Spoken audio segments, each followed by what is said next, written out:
Introduction, the remembrance. There comes a moment in every awakening where knowledge is no longer enough. You've read the books. You've heard the phrases. You've repeated the affirmations. You create your reality. You are the universe experiencing itself. Thoughts become things. And yet, your world has not fully bent to your will. Why? Because information is not transformation. And truth, real truth, is not something you casually agree with. It is something that dismantles you, rebuilds you, and demands that you see beyond what your senses insist is real. This audiobook is not for beginners. This is for those who have already tasted awareness, but now want to wield it. We are not here to motivate you. We are here to initiate you into something deeper. The mechanics behind thought as a creative force, the illusion of external reality as a fixed construct, the alchemical process of transmuting mind into matter, and the hidden architecture of what you call self. This is mental alchemy. Not metaphorically. Literally. By the end of this journey, you will not simply believe you can change your reality. You will understand, at a fundamental level, that there is nothing else you have ever been doing. You are not learning something new. You are remembering what you are. Do not listen to this passively. This is not background noise. This is not entertainment. This is activation. As you move through each chapter, pause when something hits you, reflect when something challenges you, and most importantly, apply what you hear immediately. Because the mind does not change through agreement. It changes through experience. And what you are about to experience is the dismantling of illusion. And if you feel this, if something in you is awakening, remembering, shifting, then stay connected. Follow this journey. Subscribe so you don't miss what comes next. And leave a comment sharing what resonates with you, because your awareness may unlock something in someone else. This is not just content. This is a collective awakening. And you are part of it. Chapter 1, the first lie: reality is outside of you. The foundation of all limitation begins with a single, deeply embedded assumption. That the world exists independently of you. That what you see is out there. That events are happening to you. That you are reacting to a fixed, external environment. This is the first lie. Not symbolically. Structurally. Let's go deeper. Everything you have ever experienced, every sight, every sound, every emotion, has only ever occurred within your awareness. You have never experienced the world. You have only experienced your perception of it. And perception is not passive. It is generative. Your brain is not showing you reality. It is constructing it. Moment by moment. Based on beliefs, conditioning, expectations, emotional states, and deeply embedded subconscious programs. So what you call reality is actually a projection stabilized by agreement. Now here is where most teachings stop. But we are going further. Because if perception constructs reality, then what you perceive is not just interpretation. It is selection. Out of infinite possibilities, your mind locks onto a specific version of reality and calls it real. Not because it is the only one, but because it is the one you are tuned to. Just like a radio. The station already exists. You are simply tuned to the frequency. So the question is not, how do I change my life? The real question is, what frequency of reality am I currently locked into, and why? Because once you understand that, you stop trying to control outcomes, and you start changing the signal. The mechanism of illusion. Your senses are not revealing truth. They are confirming expectation. This is why two people can experience the same event and walk away with completely different realities. Because reality is not what happens. Reality is what is recognized. And recognition is governed by identity. Who you believe yourself to be determines what you are capable of seeing. Which means, you are not limited by reality. You are limited by the version of yourself that is interpreting it. This is the veil. And piercing it requires more than positive thinking. It requires identity collapse. The first alchemical shift. Mental alchemy begins the moment you stop asking, "What is happening?" and start asking, "What am I assuming is true that is making this appear this way?" Because assumptions are invisible architects. They build your world quietly, consistently, and without your conscious permission, until you bring them into awareness. This is your first practice. Throughout your day, observe your reactions. Not the event. Not the person. Not the situation. But your interpretation. Ask yourself, what must I believe for this to feel real? What identity am I operating from right now? And is this identity chosen or inherited? Do not try to change anything yet. Just observe. Because observation is the first act of power. And power begins where unconsciousness ends. Transition. Once you begin to see that reality is not fixed, the next question naturally emerges. If the world is not happening to me, then who or what is creating it? And more importantly, how? Chapter 2. The mind is not what you think it is. You have been taught to think of the mind as something simple. A tool for thinking. A voice in your head. A place where decisions are made. But this understanding is surface level. And it is the reason most people never truly access their power. Because the mind is not just where thoughts happen. The mind is an interface. A bridge between what is unseen and what becomes experienced. And until you understand its structure, you will continue trying to change your reality from the weakest layer of your own system. The 3 layers of mind. To practice true mental alchemy, you must first see the architecture clearly. Not conceptually. Functionally. There are 3 primary layers. The conscious mind. This is the thinker. The analyzer. The one listening to these words right now.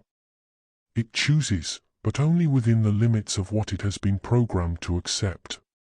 The subconscious mind. This is the builder. The executor. The silent operator. It does not question. It does not judge. It simply takes what is repeated, emotionalized, and assumed, and turns it into lived reality. The field, superconscious, quantum mind. This is the source layer. The infinite field of possibility. The space where all potential realities already exist, waiting to be selected, observed, and experienced. Most people try to change their lives using only the conscious mind. They think differently. They speak differently. They try to stay positive. But the subconscious has already accepted a script. And the field is responding to that script, not to your temporary thoughts. This is why change feels hard. Not because reality is resisting you, but because your deeper programming is repeating you.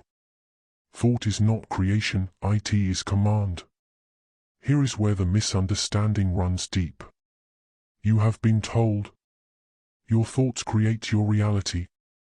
But that is incomplete. Because not all thoughts create. Most thoughts are noise. Recycled patterns. Echoes of old beliefs. Automatic loops running without awareness. Creation does not respond to random thought. It responds to dominant signal.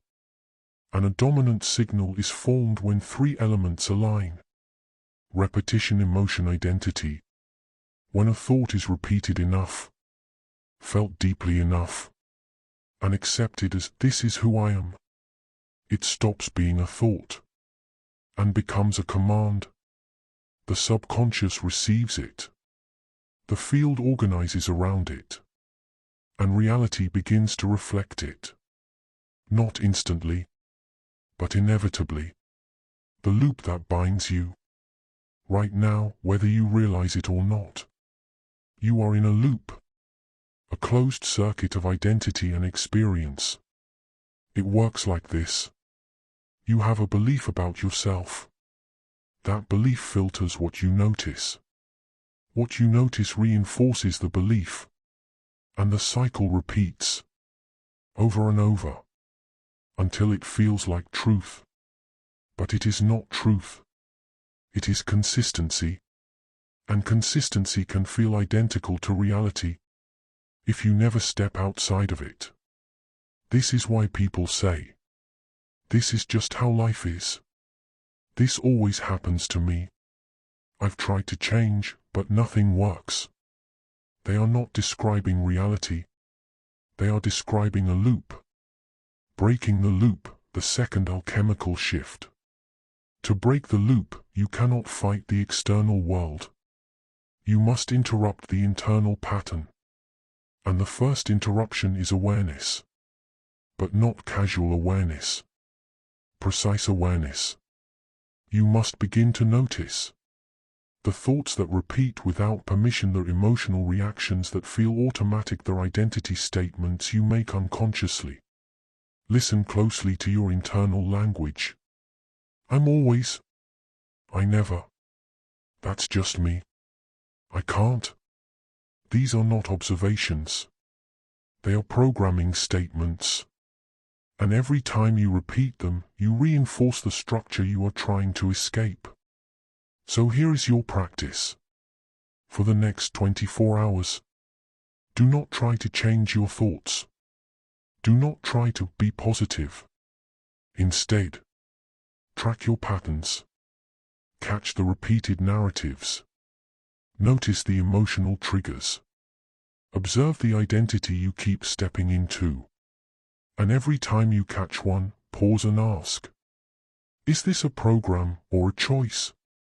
That question alone begins to separate you from the loop. The power you've been overlooking. You are not your thoughts. But you are the one who authorizes them. You are not your emotions. But you are the one who sustains them. You are not your identity. But you are the one who has been repeating it. And what is repeated becomes real. Not because it is true, but because it is consistent. So the goal is not to fight your mind. The goal is to recondition it. Deliberately. Intentionally. Precisely. Because once the subconscious accepts a new command, reality has no choice but to reorganize. Transition. Now you begin to see it. Your thoughts alone are not the key. Your awareness alone is not enough. The real power lies deeper. In the programming beneath your awareness. So the next question becomes, if the subconscious is the builder of reality, then how was it programmed in the first place? And more importantly, can it be rewritten? Chapter 3. The script was written before you knew you were reading it. Before you ever questioned reality. Before you ever tried to change your life. Before you even knew what self was. Your mind was being programmed. Silently. Constantly. Precisely. And the most important part? You did not choose it. The age of absorption. From the moment you entered this world, your conscious mind was not fully online. You were not analyzing. You were not filtering. You were not questioning. You were absorbing. In those early years, your brain operated in a highly receptive state, what many would describe as a near-hypnotic condition. Everything you saw, everything you heard, everything you felt, bypassed logic and went directly into the subconscious. Not as ideas, but as instructions. You learned what love looks like, what safety feels like, what conflict means, what money represents, what you are worth. Not through teaching, but through experience. And the subconscious does not record events objectively. It records interpretations. How meaning becomes programming. Two children can experience the same moment and walk away with completely different internal realities. One child is ignored and concludes, "I am independent." Another is ignored and concludes, "I am not important." Same event, different meaning, different program. This is where your reality begins. Because the subconscious does not care what actually happened. It cares what you decided it meant. And once meaning is assigned, the program is formed. Emotion, the ink that writes the script. Not all experiences become programs. Only the ones that carry emotional intensity. Emotion is what tells the subconscious, "This matters. Keep this.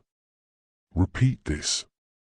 So moments of fear, rejection, abandonment, shame, excitement, love. These moments do not just pass through you. They imprint you. And the stronger the emotion, the deeper the imprint. This is why a single moment can shape an entire identity.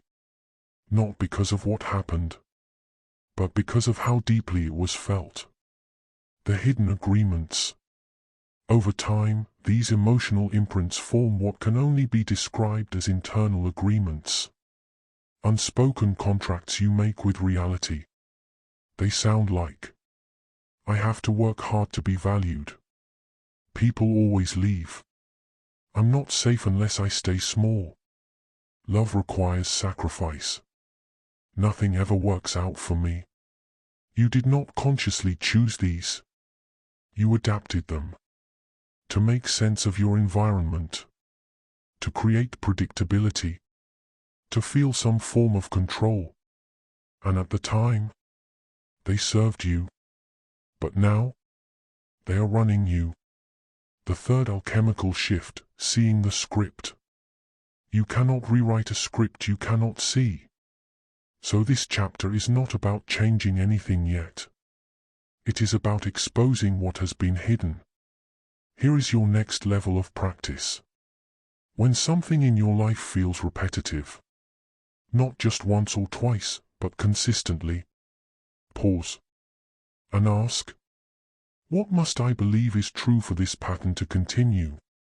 Not what you want to believe, not what sounds good, but what is actually operating beneath the surface. For example, if you keep experiencing rejection, the surface thought might be, "People just don't see my value."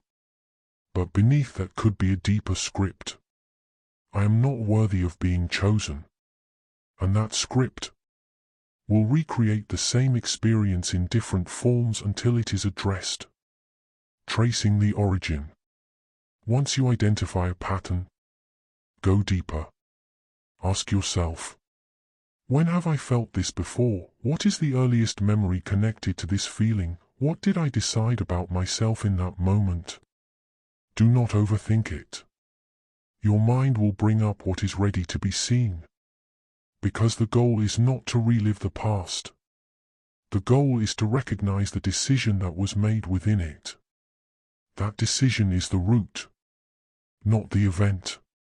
The truth that liberates. Here is the realization that begins to break the spell. Your life is not repeating because the world is against you. Your life is repeating because your subconscious is faithful to the script it was given. It is doing its job. Perfectly. consistently, without question. And that means something important. You are not broken.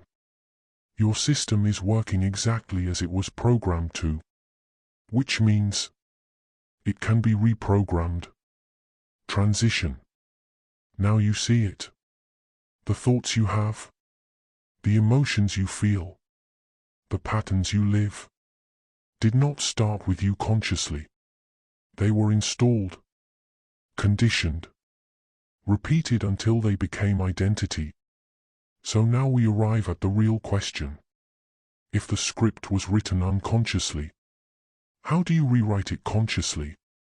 Not temporarily, not superficially, but at the level where reality itself begins to change. Chapter 4: Rewriting the Code, the Science of Subconscious Reprogramming. Now you understand something most people never fully grasp. Your reality is not random. It is not accidental. And it is not outside of your influence. It is the direct expression of a script that has been running beneath your awareness. So now the question is no longer, why is this happening? The question becomes, how do I change the script at the level where it actually runs? Because surface level change will not hold. You can say new words. You can think new thoughts. You can even feel inspired for a moment. But if the subconscious has not accepted the update, it will revert. Every time. So mental alchemy requires something deeper. You must speak the language of the subconscious. The language of the subconscious. The subconscious does not respond to logic. It does not respond to force.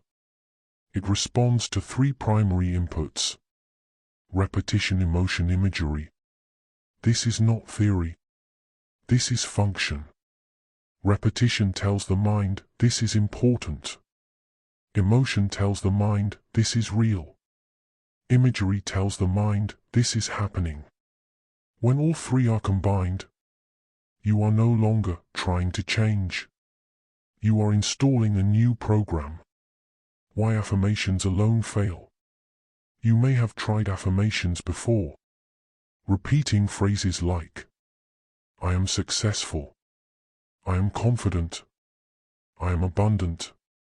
And yet, nothing changed.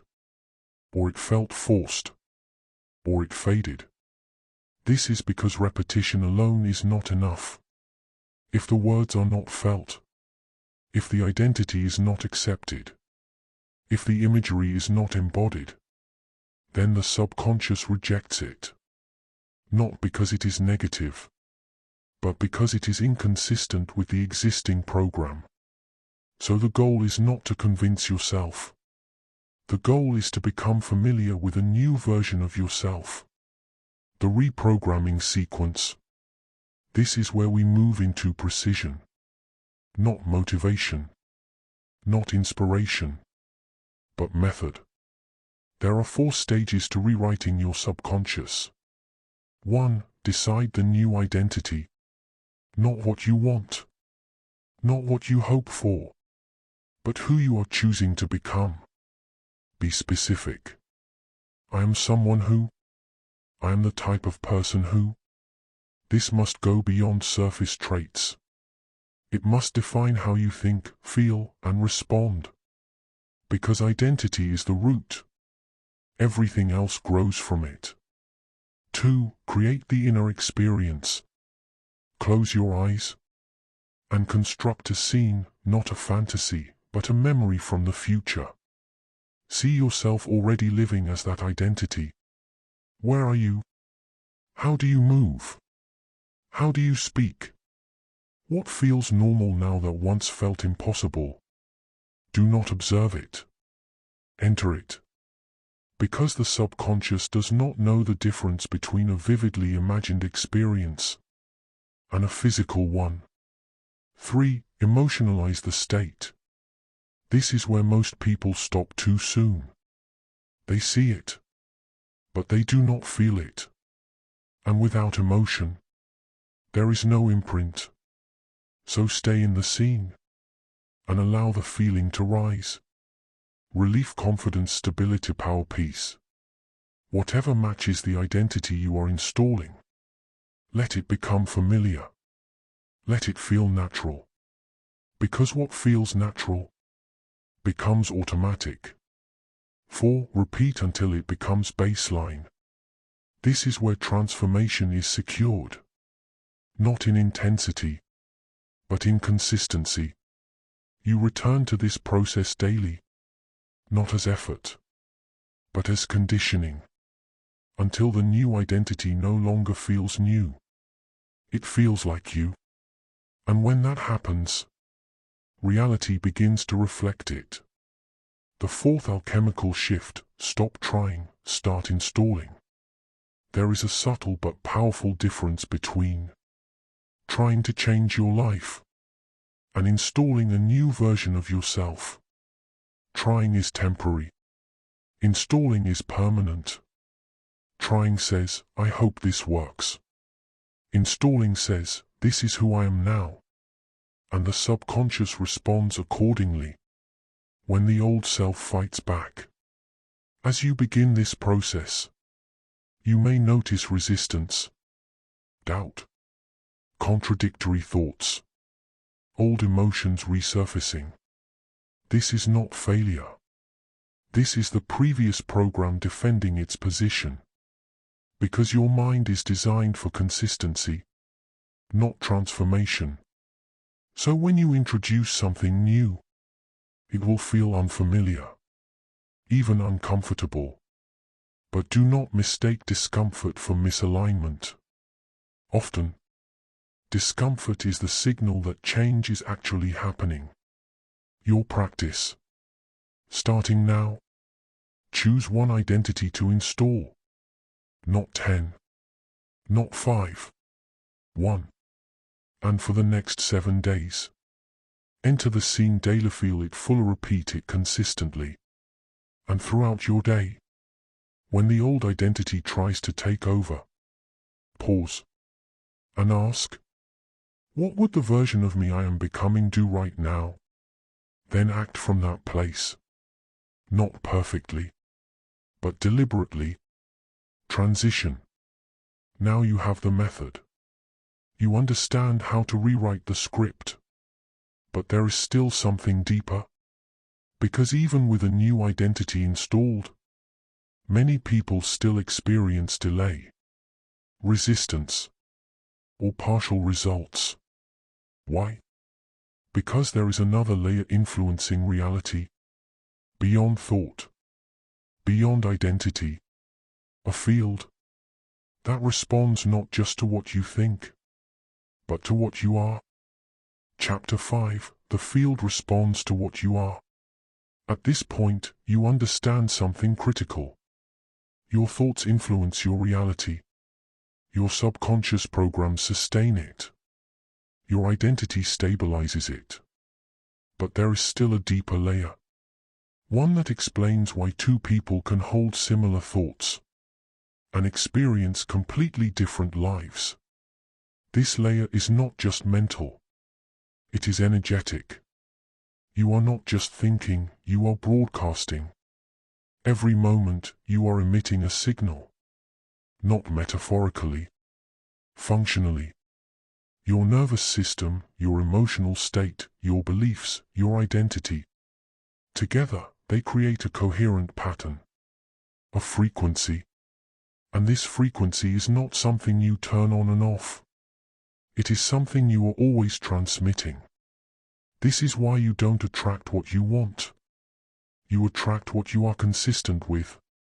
The mirror principle. Reality is not responding to your words. It is responding to your state of being. Which means, you can say, I am abundant all day. But if your internal state is tension, fear, and lack, the signal being broadcast is not abundance.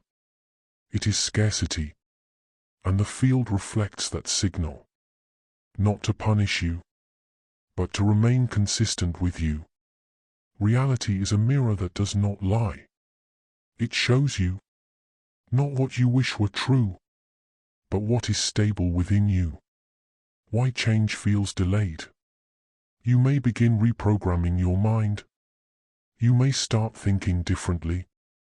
You may even feel moments of alignment. But then, nothing changes. Or it changes briefly and then returns. This happens because your baseline state has not fully shifted. Think of it like this. You are not creating from moments. You are creating from set points. Your set point is the emotional and energetic state you return to when you are not trying. When you are not focusing. When you are just being. And that state is what reality organizes around. The fifth alchemical shift, becoming the frequency. So now the work evolves. You are no longer just observing your thoughts. You are no longer just rewriting your identity. You are stabilizing a new state of being. This is where many people misunderstand the process. They try to feel good all the time. They chase high emotions, excitement, hype, motivation. But these states are unstable. They rise quickly and fall just as fast. True alignment is not intensity. It is consistency. The state you are aiming for is something deeper. Calm certainty, grounded confidence, quiet knowing, emotional neutrality with direction. This is power. Because this state does not fluctuate with circumstances. It defines them. The body is the anchor. Your mind may accept a new identity, but if your body is still conditioned to the old emotional patterns, you will be pulled back. Because the body remembers what the mind tries to change. This is why you must bring the body into the process. Not through force, but through awareness. Start noticing where tension lives in your body, what emotions feel familiar, what physical responses trigger automatically. Because your body is not separate from your mind. It is the storage system of your past experiences. And until the body feels safe in the new state, it will continue to return you to the old one, regulating your state. This is where subtle mastery begins. When something happens externally, before reacting, pause and bring your attention inward. Ask, what state am I in right now? Not what you're thinking, not what's happening, but what you are being. Then, without forcing, shift your state. Slow your breathing. Relax your body. Return to presence. And from that grounded place, choose your response. Because the moment you stop reacting unconsciously, you interrupt the old frequency and create space for a new one.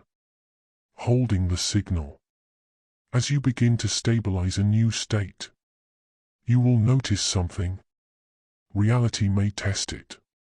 Old patterns may appear. Familiar situations may return. People may respond to you the way they always have. This is not regression. This is calibration. The field is asking, is this who you are now, or just who you are practicing? And your job is not to force change externally. Your job is to hold the signal internally, even when nothing around you confirms it yet. Because the moment your internal state remains stable, despite external conditions, the reflection must change. It has no other option. Your practice. For the next 7 days, shift your focus from thoughts to state. Throughout your day, check in with yourself. What am I feeling right now? Is this the state I am choosing? If not, can I return to calm, grounded awareness? Not perfectly, but consistently. And most importantly, when something triggers you, do not follow the reaction. Follow the awareness. Because awareness is what allows you to choose a new state. And a new state is what opens the door to a new reality. Transition. Now you understand. Reality reflects your state. Your state stabilizes your identity. Your identity directs your subconscious. But there is still something even deeper. Because even when you change your state, you are still operating within a structure. A framework that defines what is possible, what is real, and what is allowed. This structure is not physical. It is perceptual. It is the veil itself. Chapter 6: The Veil, Stepping Beyond the Agreed-Upon Reality. Up until now, you have been working within the structure of reality. You have observed your thoughts. You have rewritten your identity. You have stabilized your state. But now, we move into something deeper. Because even with all of this, you are still operating inside a system that has one unspoken rule. This is just the way things are. And that rule is the veil. What the veil really is. The veil is not something mystical floating somewhere beyond you. It is not hidden in another dimension. It is not reserved for the chosen. The veil is perceptual agreement. It is the collective decision, reinforced over time, about what is real, what is possible, and what is not. From the moment you were born, you were not just programmed individually. You were programmed collectively. You were taught what is realistic, what is impossible, what is normal, what is crazy. And these definitions were repeated so consistently that they became invisible. Not because they are true, but because they are shared. The power of agreement. Reality, as you experience it, is stabilized by agreement. Not just your agreement, but collective agreement. This is why certain things feel solid, fixed, or unchangeable. Because they are reinforced by billions of minds perceiving them the same way. But here is the deeper truth. Agreement does not equal truth. It equals consistency. And consistency can be altered. Perception as a filter. You do not see reality as it is. You see reality as you have been conditioned to interpret it. Your perception acts as a filter. It decides what you notice, what you ignore, what you accept, what you reject. And this filtering happens so fast that it feels like direct experience. But it is not. It is selection. Which means there are aspects of reality available to you right now that you cannot see. Not because they are hidden, but because they do not match your current perceptual framework. The sixth alchemical shift, questioning the framework. To pierce the veil, you do not fight reality. You question the assumptions that define it. You begin to look at your world and ask, what if this is not as fixed as I was taught? Not as a belief, but as an experiment. Because the moment you introduce that question, you loosen the structure. You create space. And in that space, new possibilities can emerge. Breaking perceptual rigidity. Most people are not limited by reality. They are limited by their refusal to see beyond what is familiar. So your next level of practice is this. Throughout your day, begin to challenge what feels obvious. When something appears a certain way, pause and ask, is this the only way to interpret this? What else could this mean? What am I not seeing right now? Not to confuse yourself, but to expand your perception. Because flexibility in perception leads to flexibility in reality. The moment of disruption. As you continue this practice, there will be moments, subtle at first, where reality does not feel as solid, where patterns shift unexpectedly, where things align in ways that feel too precise to be random, where your inner state influences your outer world more quickly than before.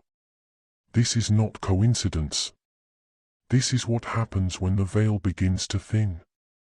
Not because the world is changing, but because your relationship to it is. Responsibility at this level. Here is where the work becomes real. Because once you begin to see beyond the illusion, you can no longer fully return to unconsciousness. You begin to recognize your role in your experiences, your influence over your perception, your participation in reality itself. And with that recognition comes responsibility, not blame. Responsibility. The ability to respond consciously. Your practice. For the next phase of your journey. Do this. Move through your day as if reality is more flexible than it appears. Not recklessly. Not delusionally. But curiously.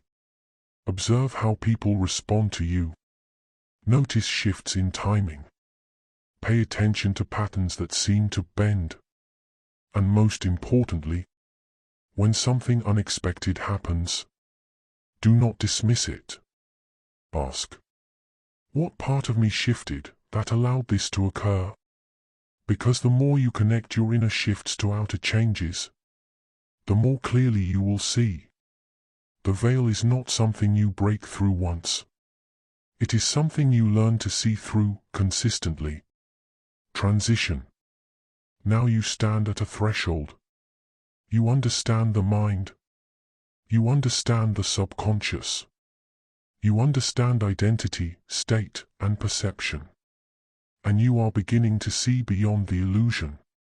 But there is one final layer. The one that determines whether you remain a student of this knowledge or become a practitioner of it. Because understanding is not mastery. Application is. Chapter 7, Embodiment, Becoming the One Who Knows. There is a point in this journey where seeking must end. Not because there is nothing left to learn, but because learning without embodiment becomes another form of avoidance. You can understand the mind. You can analyze your patterns. You can even glimpse beyond the veil.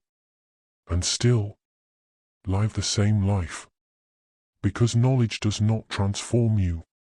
Embodiment does. The difference between knowing and being. There is a version of you that understands these concepts. And there is a version of you that lives them. These are not the same. Knowing says, I get it. I understand how this works. I see the pattern. Being says, this is who I am now. This is how I respond. This is what is natural to me. Knowing observes. Being operates. And reality does not respond to what you understand. It responds to what you consistently embody. The final illusion, waiting to become. One of the most subtle traps at this level is this. I'm working on it. I'm becoming that version of myself. I just need more time. This sounds productive. But it hides a deeper delay. Because as long as you identify as someone becoming, you are reinforcing that you are not yet. And the subconscious follows that instruction. So the shift is this. You stop waiting to become. And you decide that you already are. Not intellectually. Not as a statement. But as a lived standard. The seventh alchemical shift, immediate identity. Embodiment does not happen gradually. It happens in a moment of decision. And is reinforced through consistency. Right now, there is nothing stopping you from deciding. This is who I am. Not tomorrow. Not after more healing. Not after more proof. Now. Because identity is not earned. It is assumed. And once assumed, it begins expressing itself through your actions, your reactions, your choices. Alignment through action. This is where many misunderstand embodiment. They believe it is about feeling a certain way all the time. But embodiment is not emotional perfection. It is behavioral alignment.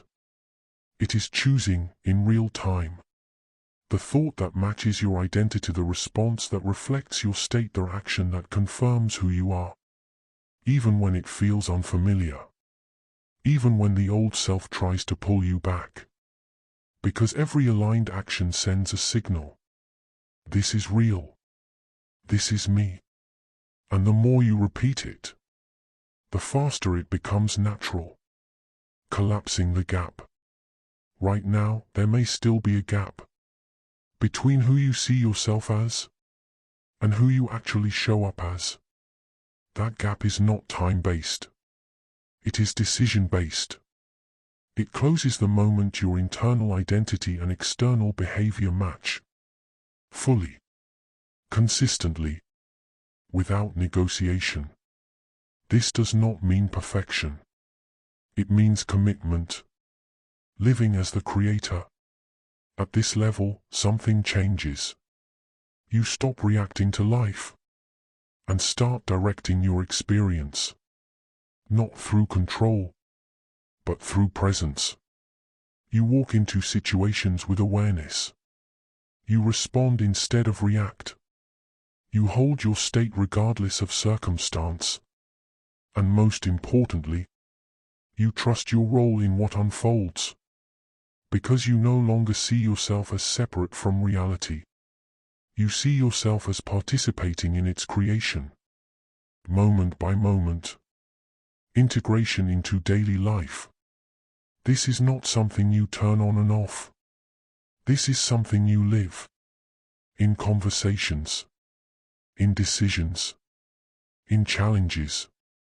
In quiet moments when no one is watching. Ask yourself throughout the day, am I showing up as who I've decided I am? Not occasionally. Consistently. Because consistency is what stabilizes identity. And identity is what shapes reality. When you slip, there will be moments when you fall back into old patterns, old reactions, old thoughts, old emotional states. This does not mean you failed. It means the old program still has momentum. So when it happens, do not judge it. Do not analyze it endlessly. Simply return. Return to your chosen identity. Return to your awareness. Return to your state. Again and again. Because embodiment is not about never slipping. It is about how quickly you realign your practice. From this moment forward, stop separating your practice from your life. Everything is the practice. Every interaction is an opportunity to embody. Every challenge is a chance to stabilize your state. Every decision is a reflection of your identity. So live it. Not perfectly, but deliberately. Transition. Now you understand. You have seen the structure of the mind. You have rewritten the script. You have stabilized your state. You have questioned the illusion. And you have begun to embody your truth. There is only one final step remaining. Not to learn something new, but to anchor everything you have become. To integrate it fully. To claim it completely. And to step forward. Not as someone seeking change, but as someone who has realized their power. Chapter 8, Integration, the one who chooses. There is nothing left to learn. Only something left to claim. Because everything you have moved through in this journey, every realization, every shift, every layer you have seen through, has been leading to this. Not becoming something new, but recognizing what has always been true. The final realization. You have never been separate from reality. You have never been at the mercy of circumstance. You have never been limited by anything outside of your own conditioning. What you have experienced is not a fixed world.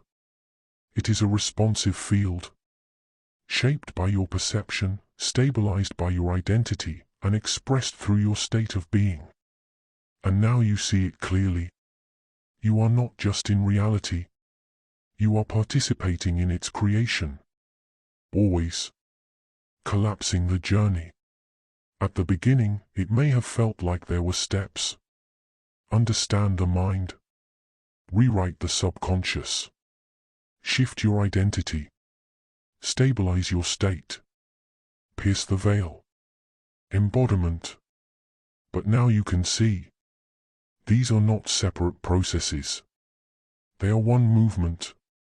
One continuous act of awareness and choice. Because in any given moment, you are aware of your thoughts, aware of your state, aware of your identity, aware of your perception. And in that awareness, you have a choice. The eighth alchemical shift, conscious choice. This is the highest level of mental alchemy. Not control, not force, not constant effort, but conscious choice. The ability to recognize what is arising within you and deliberately choose who you are, how you respond, what you reinforce, what you release, without hesitation, without negotiation, without returning to unconscious patterns as your default, living without the veil. When the veil is no longer unquestioned, life changes, not because the world disappears, but because your relationship to it transforms. You begin to move differently. There is less reaction, less resistance, less confusion, and more clarity, more intention, more alignment. You stop asking, "Why is this happening to me?" and begin asking, "What is this reflecting within me?" And from that question, you regain your power. Every time. The stability of self. At this level, something becomes steady within you. Not because life is perfect, but because you are no longer dependent on conditions to define your state. You understand. Your thoughts can be chosen. Your state can be stabilized. Your identity can be directed. Your perception can be expanded. And because of that, your reality can be influenced. Not instantly in every moment, but inevitably over time. The responsibility of power. With this awareness comes a responsibility, not to be perfect, but to be conscious. To notice when you fall into old patterns. To recognize when you are reacting unconsciously. To bring yourself back, again and again, to choice. Because now you know. Every thought you repeat reinforces something. Every emotion you sustain stabilizes something. Every action you take confirms something. So choose deliberately, not out of pressure, but out of awareness. Your life as the practice. There is no separation anymore. No on and off. No waiting for the right moment. This is it. Your life is the practice. Every conversation, every challenge, every quiet moment, an opportunity to be aware, to choose, to embody. And the more you live this, the more natural it becomes, until one day, you are no longer trying to apply these principles. You are simply living as them. Final activation. Take a moment, pause, and recognize where you are. Not where you were, not where you're trying to go, but here, now, aware, present, capable of choosing. Let this be the moment you stop waiting. Let this be the moment you stop searching. Let this be the moment you decide, I am the one who chooses. Not sometimes. Not when it's easy. But consistently. If this shifted something in you, if you felt a moment of clarity, awareness, or recognition, then don't let it stop here. Stay connected to this work. Follow this journey. Subscribe so you continue expanding beyond this point. And leave a comment sharing what stood out to you, because your insight may be the exact spark someone else needs. And more importantly, apply this. Live this. Return to it daily. Because this is not just something you listen to. This is something you become. You are not discovering your power. You are remembering it. And now that you remember, there is only one thing left to do. Use it.